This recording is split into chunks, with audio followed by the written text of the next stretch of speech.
The first thing you learn when your life implodes is how many different kinds of silence there are. There was the heavy, suffocating silence of my 10-year marriage, a silence that spoke of slammed doors and words left to rot in the air.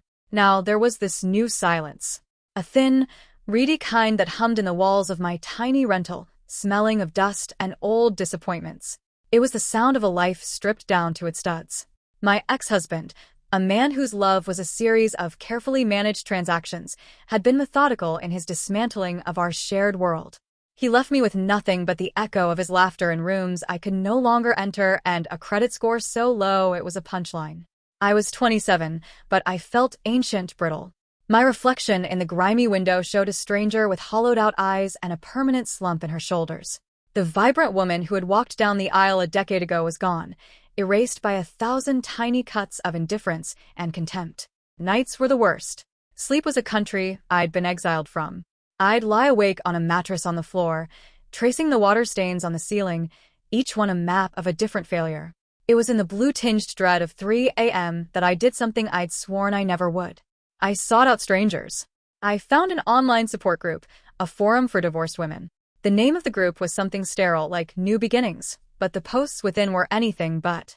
They were raw, bleeding wounds typed out into the void. I lurked for days, a ghost in the machine, before finally typing my own story into a small white box, my fingers stiff with a tangled mess of fear and grief. It was a digital cry for help, launched into an ocean of anonymous pain. Among the torrent of sympathetic but generic replies, one voice cut through the noise. Her username was just a string of numbers. Her words had a jagged edge, a familiarity with a specific brand of hell I was living in. She didn't offer platitudes. She offered recognition. He didn't just take the money, she wrote. He took the years. He took the sound of your own voice. We moved to private messages. Her name was Lila. She told me her story in stark, unadorned sentences. A husband who had gambled away their savings, then saddled her with manufactured debt before vanishing. We were two ships wrecked on the same shore. Our conversations stretched late into the night, fueled by cheap coffee and the strange intimacy of shared trauma. We talked about the specific humiliation of having your life itemized by lawyers, the chilling politeness of bank officials as they seized your assets, the way friends offer you a pitying smile and then change the subject. She understood the exhaustion that went bone deep, the shame that clung like damp wool. She understood the paralysis, the feeling of being trapped behind a wall of glass, watching the world move on without you. With her, I didn't have to pretend. I could tell her about the days I couldn't get out of bed, about the panic that seized my chest in the grocery store aisle. She never judged. She just listened. For the first time since the facade of my marriage had crumbled, I felt seen. After weeks of digital confessionals, she suggested we meet. My first instinct was to refuse. The apartment was my bunker, my fortress against a world I no longer trusted. But her message was simple, disarming. I'll buy you a coffee. The kind that isn't instant. We met at a small, independent coffee shop with mismatched furniture and the warm, earthy smell of roasted beans. I wore gray, the color of my new life. She arrived in a splash of defiance, a bright yellow scarf wrapped around her neck, a stark contrast to the weariness in her eyes. They were intelligent eyes, quick and observant, and they held the same bruised knowledge as my own. She was smaller than I had imagined, but she carried herself with an unshakable core of strength that I envied. There were no awkward silences. We talked as if we'd known each other for years. She had a way of cutting straight to the heart of things, her humor dark and sharp. I found myself smiling, then laughing, a rusty, unfamiliar sound that felt like it was being dredged up from a deep well. For 2 hours, sitting in that sunlit corner, the crushing weight on my chest lifted. It wasn't a cure, not even close. But it was an anchor in the storm. It was the feeling of not being entirely alone in the wreckage. Our friendship was built not on grand gestures, but on the unsexy architecture of survival. It was built on text messages asking, "Did you eat today?" and shared links to cheap grocery deals. She taught me how to argue with a utility company, how to fill out financial aid forms, how to find the free legal clinics that were buried under layers of bureaucracy. I, in turn, learned to read the subtle tells of her bad days, the faint unsteadiness in her hands, the way she'd stare into the middle distance. On those days, I'd just show up at her door with a container of soup, and we'd sit in comfortable silence. She became the keeper of my unspoken truths. She was the only person who knew I sometimes slept in the closet because it felt safer, the only one who had seen me cry so hard I couldn't breathe. I let her in, piece by piece, dismantling the walls I'd so carefully constructed. Yet, a tiny, paranoid part of my brain, a part conditioned by years of gaslighting, took notice of small inconsistencies. She knew things. An offhand comment about a specific judge's temperament, the name of a notoriously ruthless divorce attorney. She took calls where her voice would drop to a low, secretive murmur. When I'd ask, she'd wave it away, saying she'd spent a lot of time in courtrooms lately. I wanted to believe her. I needed to believe her. So I pushed the doubts down, telling myself it was just the trauma talking. Every unasked question sat heavy in my throat, but I refused to let suspicion poison the one good thing I had left. We were at a diner, the cheap kind with cracked vinyl booths and watery coffee. She'd gone to the restroom, leaving her phone face up on the table. It buzzed, lighting up the screen. And I saw his name. My ex-husband's name. The air left my lungs in a painful rush. For a moment, I was sure I had imagined it. But there it was. A notification from him. My mind raced, a frantic, panicked scramble for a rational explanation. Maybe it's a wrong number. Maybe it's a threat. The old, familiar poison of suspicion seeped back into my veins. My hands moved before I could stop them. I picked up the phone. It wasn't locked. With a thumb that felt like it belonged to someone else, I opened the message thread. It wasn't a threat. It was a conversation. A long one. They talked about me. He asked if I'd mentioned pursuing the assets. She replied in a way that seemed placating, non-committal, but the very existence of the exchange was a profound betrayal. Scrolling further, my blood ran cold. She had sent him my new address. She had told him the name of the lawyer I'd consulted at the free clinic. Every secret I had confided in her, every vulnerability I had shown, was laid bare in that glowing text history. The kindness, the understanding, the shared pain, it was all a lie. A calculated performance. Every laugh we'd shared, every late-night conversation, curdled into ash in my mouth. When she returned to the table, smiling, the sight of her face made me physically ill. I didn't shout. I didn't cry. The years with my ex had taught me that the most potent rage is the quietest.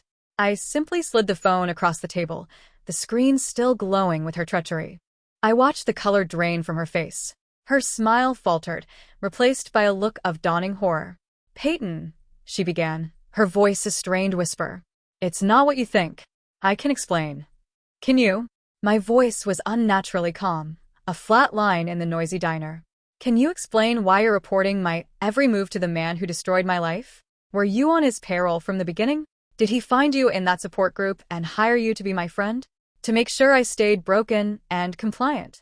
Every word was a shard of ice. She flinched, shaking her head, her eyes wide with a panic that, at the time, I interpreted as the fear of being caught. "No, that's not it. It's complicated.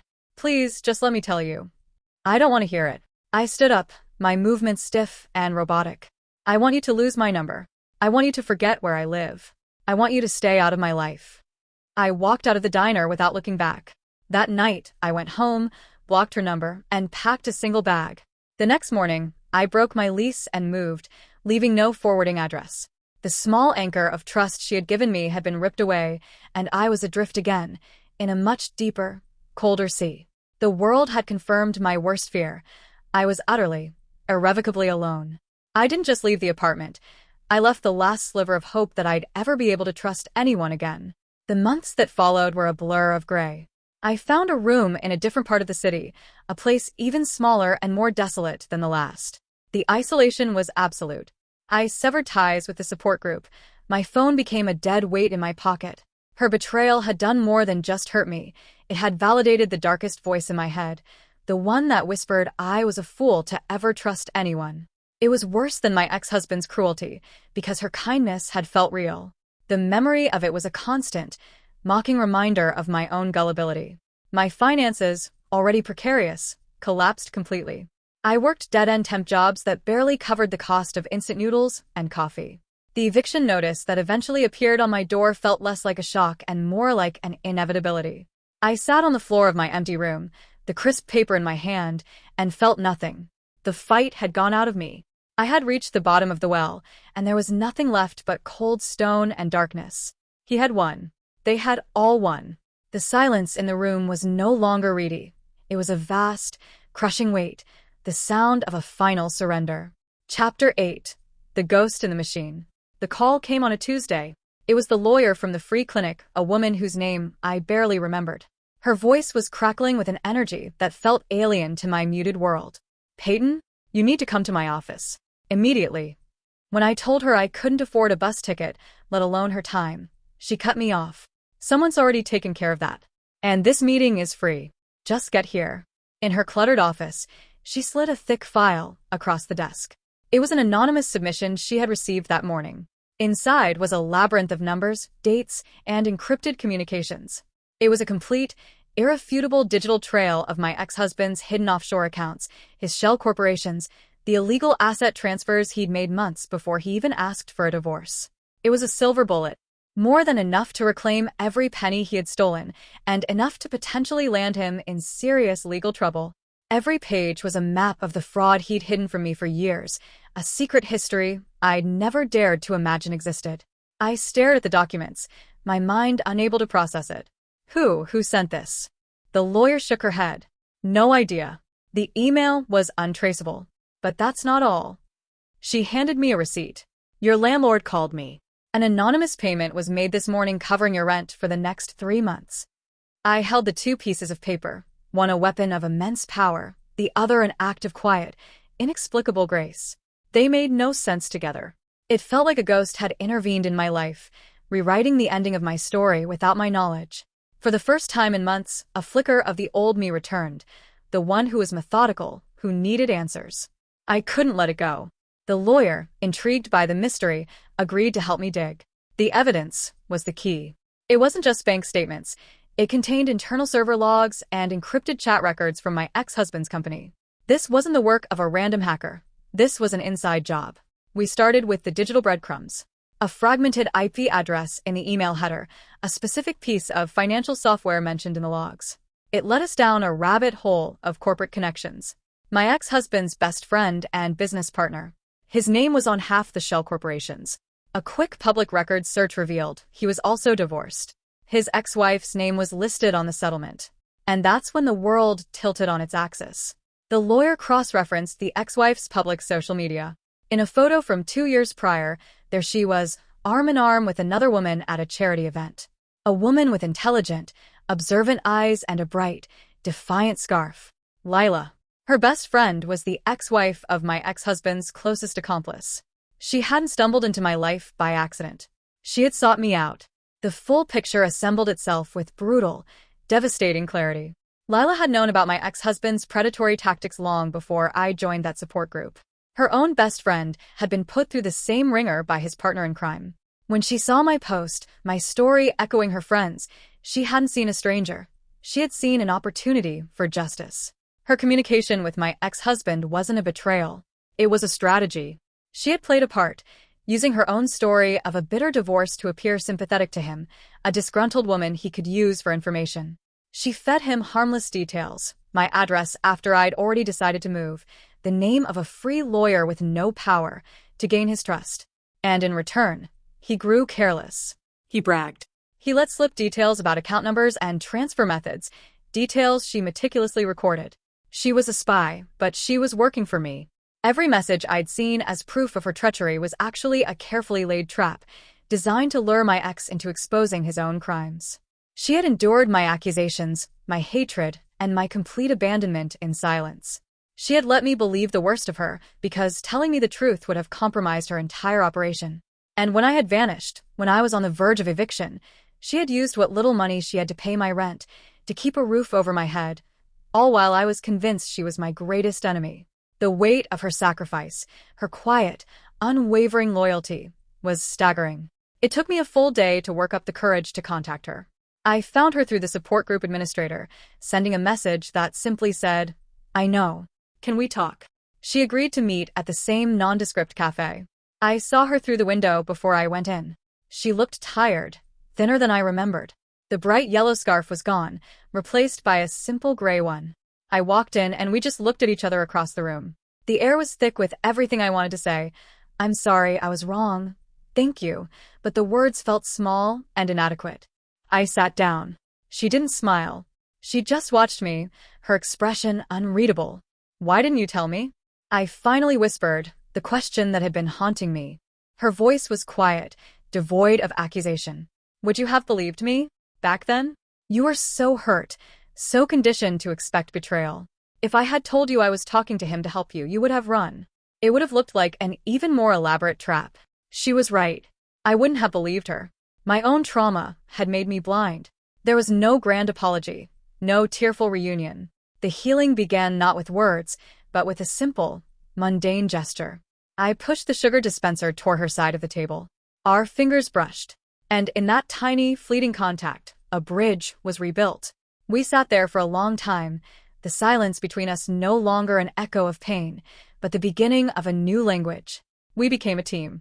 Armed with the evidence she had gathered, my lawyer filed a motion that hit my ex-husband's legal team like a thunderclap. The fight was brutal. He retaliated with a smear campaign, trying to paint me as unstable, vindictive. He had old friends call me, urging me to drop it, to be reasonable. But this time, I wasn't alone. Lila was there for every threatening letter, every late-night panic attack. She became my strategist, my confidant, my unwavering wall of support. And then we went after her ex. Using the knowledge we'd gained from my case, we began to unravel the web of debt he had entangled her in. We discovered it was a pattern, a carefully constructed fraud. My legal victory provided the precedent and the resources. We hired a forensic accountant. We found his hidden assets. The backlash was intense. Our exes, united in their corrupted fraternity, tried to intimidate us. We were followed. Our families, not understanding the depth of the abuse, pressured us to stop making waves. Just move on, they'd say. But we couldn't. Moving on meant letting them win. We held the line, shoulder to shoulder, two women against a world that had tried to break us. And we were winning. Our success sent ripples through the small community we'd come from. We returned to the online support group, not as victims seeking solace, but as women armed with a blueprint. We started a private, vetted subgroup, a place where we could share strategies, legal resources, and warnings.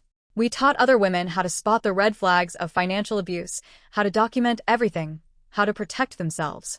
We created a network, a quiet army of mutual defense. Women who had been isolated by their abusers found a community. When one woman was being harassed, another would show up to sit with her. When someone needed to navigate a complex legal document, we'd pool our knowledge to help her understand it. The paper fortress of our friendship, born of betrayal and rebuilt in truth, became a sanctuary for others. It was no longer just about us. It was about ensuring no other woman had to face the storm alone. A year later, the landscape of our lives was unrecognizable. We shared a small, two-bedroom house with a tiny garden out back. My portion of the rent was paid with money I had rightfully reclaimed, a victory that tasted sweeter than any revenge. I was back in school, finishing the degree I had abandoned for my marriage. The hollowed-out stranger in the reflection was gone, replaced by a woman with a quiet, steady gaze. Lila had cleared her debt and started a small consulting business, helping women navigate the financial fallout of divorce. The weariness in her eyes had been replaced by a sharp, focused fire. Our home was filled with comfortable silences and easy laughter. We had inside jokes that needed no explanation, and we could read each other's moods with a single glance. Our friendship wasn't about fixing each other. We were both still healing, still carrying scars. But it was about building something new on the foundations of the old. It was about creating a life where trust wasn't a liability, but the very cornerstone of our existence. We had faced the worst, and had not only survived but had created a new definition of family, one forged in loyalty and mutual respect. One evening, we were sitting on our small porch, watching the sky bleed from orange to deep violet. The air was cool, carrying the scent of damp earth from the garden we'd planted together. For a long time, neither of us spoke. There was no need. The silence between us was a language now, rich with shared history and an unspoken promise of a shared future. I thought about the woman I had been, trapped in the echo chamber of her own pain, so certain of her isolation. I thought about the fury and betrayal I had felt in that diner, a pain that now seemed like a lifetime ago. The misunderstanding had been deep, the severing brutal. But the bond that grew from its ashes was forged in something stronger than shared trauma. It was forged in choice, in sacrifice, and in the profound, unshakable knowledge that we would always have each other's back. She turned to me, a small, knowing smile on her lips, as if she could hear my thoughts. She didn't say a word. She just nudged my shoulder with hers. It was a simple, grounding gesture, a reminder that I was here, that we were here, together. The world was still full of sharp edges and unexpected storms, but our paper fortress had become a home, its walls no longer built of fear, but of an unbreakable, enduring trust. We were safe. We were free. And we were not alone.